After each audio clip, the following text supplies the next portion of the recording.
Like most recent premium live events, we only have 5 matches and they all sound really solid. This time, though, they're all for championships, and there's a slew of Scottish performers because the show, of course, is in Glasgow. These are my predictions for WWE's 2024 Clash at the Castle. Welcome to Silo Voice Wrestling on YouTube, the Silo Voice Wrestling podcast. From Silo Voice Studios in Montreal, I'm Jason C. McLean. Make sure you like, share, subscribe, and of course, ring that bell for notifications to get all my wrestling hot takes, cold takes, simmering takes, opinion videos, prediction videos like this one, also assorted thoughts on Raw and SmackDown. Now, you might have noticed that there wasn't an assorted thoughts for Monday's Raw, though it was a great episode, and there won't be one for this Friday's SmackDown. That's because there's a PLE this weekend. I'm not sure how this is going to work in the future, but I might have to not do those on the weeks of PLEs. And of course, reviews. And there's definitely going to be a review of Clash at the Castle. But before that can happen, Clash at the Castle needs to happen. So now let's predict what's going to happen at Clash at the Castle. Let's start off with the triple threat match for the WWE Women's Tag Team Championships. The champions, Bianca Belair and Jade Cargill, defend against challengers Shayna Baszler and Zoe Stark, as well as Alba Fire and Isla Dawn. Now, I'm very happy this match is on the card because I like that we're featuring the Women's Tag Team Championships on a PLE. That said, I don't expect there to be any surprises or shockers in this match. Bianca and Jade are going to retain. Fire and Dawn are going to look good, maybe to compensate for pretty much being squashed on Raw, or vice versa. And Zoe Stark and Shayna Baszler are there, unfortunately, to take the pin. Not to take anything away from them. That just makes sense. I don't think Fire and Dawn would have been in a match like this were it not in Scotland and them being Scottish. I potentially see them having a feud with Bianca and Jade for a little bit, but ultimately that might build them. But Bianca and Jade are going to keep retaining until one of them turns on the other. And I don't see that happening before WrestleMania. Maybe before SummerSlam, but no, that's going to be a WrestleMania match, the two of them fighting each other. I think they're going to be dominant for a while, but hopefully the tag titles continue to have meeting. And I think this is going to be a really good match. Obviously, not the main event, but I am looking forward to it. And again, I predict Bianca and Jade retaining. For the Intercontinental Championship, the champion Sami Zayn defends against challenger Chad Gable. Now, I've heard some people say that this is Gable's time, and he should definitely win the Intercontinental Championship because it would set up an amazing feud with him and Otis over the title. And I definitely think Otis is going to turn. I think we're all pretty sure that's going to happen. And I kind of agree with that logic, except for the fact that you don't really need the Intercontinental Championship for that feud to work. The same way Chad Gable didn't need to win at WrestleMania. People thought that was his time to beat Gunther. But you know what? We got a much better, a much more interesting Chad Gable as a heel character because he didn't win. Also, I'm a huge Sami Zayn fan. I'll admit my bias from Montreal. But it's not just my bias talking. I don't think Sami Zayn should lose the title in his first post-WrestleMania feud. Now, it's not his first post-WrestleMania match. He's had one match against Gable on Raw, which I was at, by the way. One match against Gable and Bronson Reed on the PLE.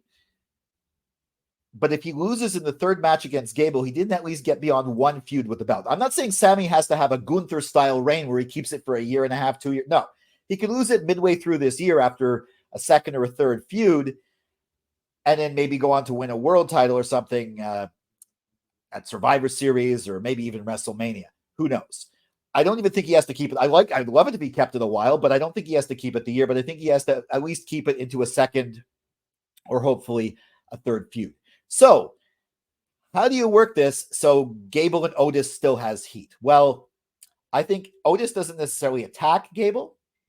He just refuses to help. He turns his back. Sami wins. Then maybe Gable tries to attack Otis. Sami tries to defend. And then the Creed brothers come in. And that's like the new Alpha Academy. And that's how it ends. It ends with Zayn as the champion, but there's still plenty of heat with Gable and Otis. For the undisputed WWE Championship, the champion, the American Nightmare, Cody Rhodes, defends against challenger AJ Styles in an I Quit match. Now let's just address the elephant in the room first. It's Cody. He's the face of the company. He's got the top title. Why is he not in the main event? Well, it's because Drew McIntyre is. We're going to come to that in a little bit. I'm not even putting him second to last here because I think Bayley gets overlooked too much. But anyways, as far as this match goes, I think it's pretty clear that Cody's going to retain. But that doesn't mean that they can't have a third match. That doesn't mean that AJ has to lose. I think it's going to be an excellent match, but I look to the I quit stipulation. You have to be conscious to say, I quit.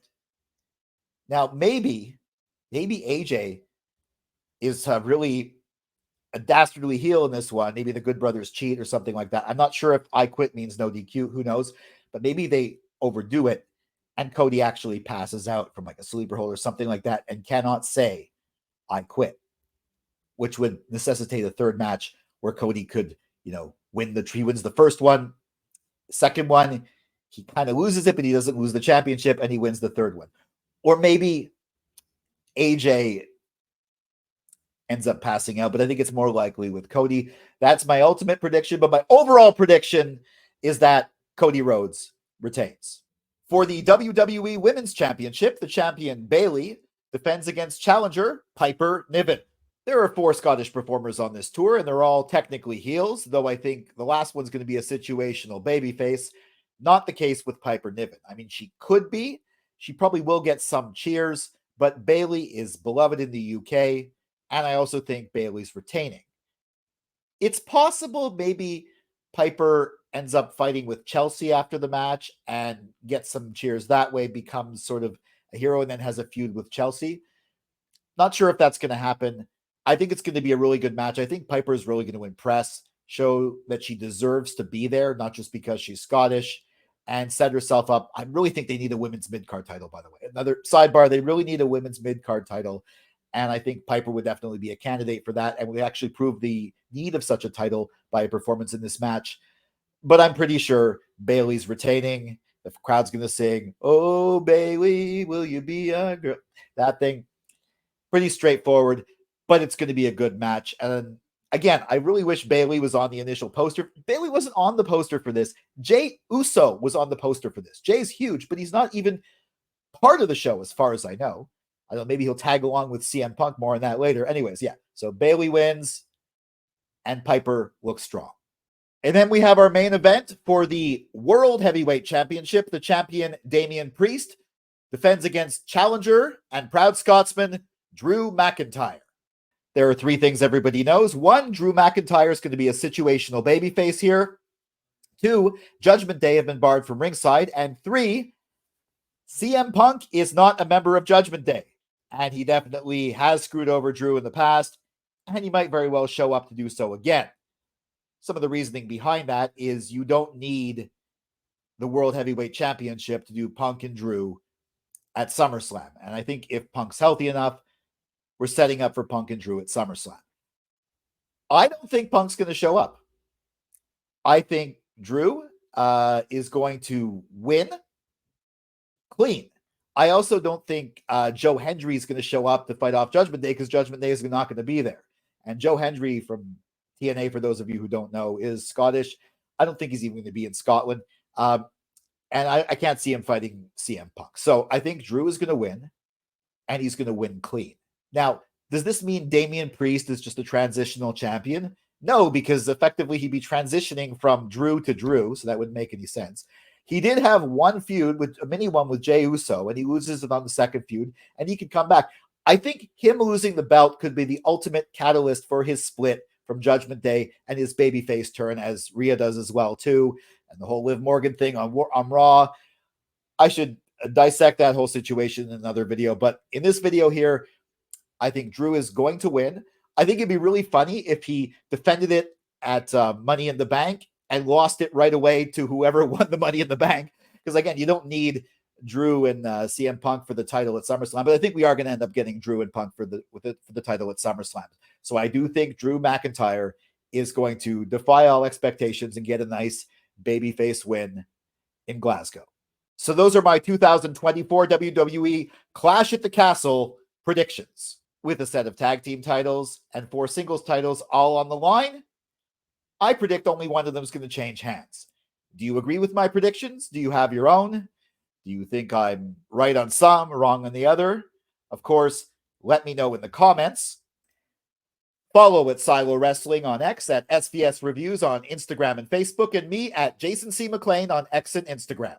And once again, make sure you like, share, subscribe, and ring that bell for notifications. I'll be back with my Clash at the Castle review. For Silo Voice Studios in Montreal, I'm Jason C. McLean.